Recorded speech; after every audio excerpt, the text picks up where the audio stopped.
Alors j'ai le plaisir de vous présenter ce journal de croissance, un petit tuto très rapide. Vous verrez si vous travaillez avec moi, j'aime bien les tutos parce qu'en fait, je trouve que c'est comme ça qu'on invite, les gens, vous, hein, à utiliser les outils le mieux possible. D'abord parce qu'il est très beau, hein, ça c'est moi qui l'ai fait. Faut être fier de soi, hein, vous savez qu'il faut être fier de soi. Ça aussi, c'est quelque chose que je dis tout le temps.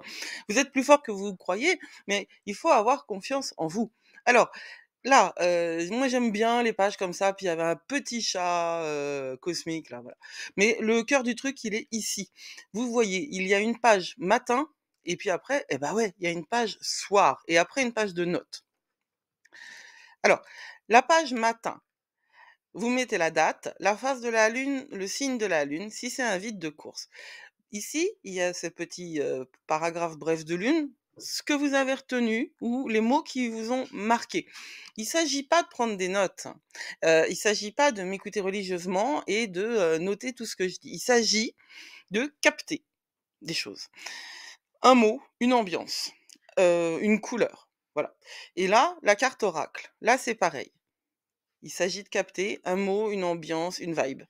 Ensuite, ce que vous mettez ici, c'est les quelques mots, mais qui seront les vôtres, de ce que vous allez faire. En fait, vous conjuguez les infos des brèves de lune avec les infos de la carte oracle pour vous donner une guidance par rapport à, ce que vous allez faire dans la journée.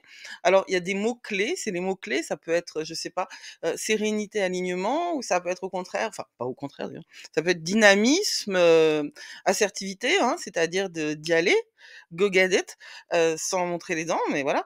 Et rituel, peut-être que ça vous aura donné envie de faire un rituel, donc ça vous aura donné envie de prendre le temps d'allumer une bougie à un moment ou un autre. Comment vous sentez-vous? C'est après avoir fait ça normalement, enfin normalement, en gros les brèves de lune c'est moins de 10 minutes, ça c'est 5 minutes, hein, donc ça fait un quart d'heure, en prenant votre café le matin, plutôt que de scroller les réseaux sur votre téléphone. Voilà ce que je vous propose. Ensuite, le soir. Alors, le soir, eh bien, c'est la même date normalement, mais évidemment que vous n'êtes pas tenu de faire ça absolument tous les jours. Au plus vous le faites, au plus vous êtes en lien. Mmh? Mais c'est vraiment, en fonction de ce dont vous avez besoin, de ce que vous êtes capable de faire et ne vous en voulez pas parce que vous faites du mieux que vous pouvez de toute façon. Gratitude, c'est très, très important la gratitude. C'est très, très, très important d'être en situation de gratitude. Je vais vous dire un truc.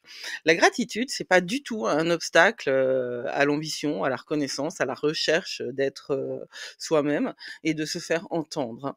La gratitude, c'est pas un bâillon. La gratitude, c'est juste une manière de monter ses vibrations.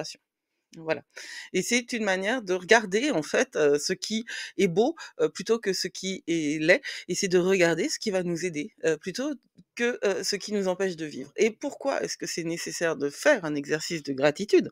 De le faire, tout simplement parce que le cerveau humain, il est branché sur ce qui ne va pas. Il n'est pas branché sur ce qu'il va. S'il était branché sur ce qu'il va, le cerveau humain, il n'aurait pas eu, à cœur, comme ça, de d'améliorer sa condition. Mais maintenant, ici et maintenant, nous avons besoin, nous, de nous reporter sur ce qui fonctionne. Alors là, il y a une liste d'adjectifs qui peut vous aider à faire le point sur ce qu'a été votre humeur aujourd'hui. Calme, heureuse, anxieuse, énervée, ambitieuse, positive, énergique, excitée, non conventionnelle, concentrée, en colère, joueuse, optimiste, sociale, boudeuse, hypersensible, bavarde, active, créative, triste, organisée, travailleuse, solitaire, spirituelle, insupportable. Insupportable, c'est spécial dédicace à moi. Parce que, parfois je suis ingérable, je suis épuisante, pour moi aussi. Donc si vous vous reconnaissez dans ces personnalités un petit peu excessives, en too much, ah bah, voilà, il y a des jours où on est insupportable. Alors, le but, c'est de conserver ces notes-là et on verra après, vous verrez que, par exemple, vous verrez que vous aurez tendance à avoir coché insupportable, par exemple, quand la lune, elle est en, je sais pas moi, en Bélier ou en Lion ou au contraire, quand elle est en Eau, hein, en Poisson ou en Cancer, voilà. C'est ça Le but de cet exercice, c'est d'arriver à comprendre l'effet qu'a, la lune et l'astrologie sur vous et c'est ça, ce que j'appelle engager le dialogue entre vous et le ciel. Parce que c'est en sachant ce que ça vous fait, que vous pourrez l'utiliser au mieux. Et puis, bon, bah, il y a les notes, hein, parce que je pense, d'abord, qu'il y a un chat cosmique et puis moi j'aime les chats. Heu, je pense aussi que c'est quand même dans le journaling qu'on a la vraie, qu'on arrive à accéder au pouvoir sur soi quand on fait un vrai journaling en conscience, où on arrive à, être dans une distance suffisante par rapport à soi pour pouvoir observer, ce que l'on est et c'est ça, le journaling en conscience et voilà, le tuto pour le journal de croissance.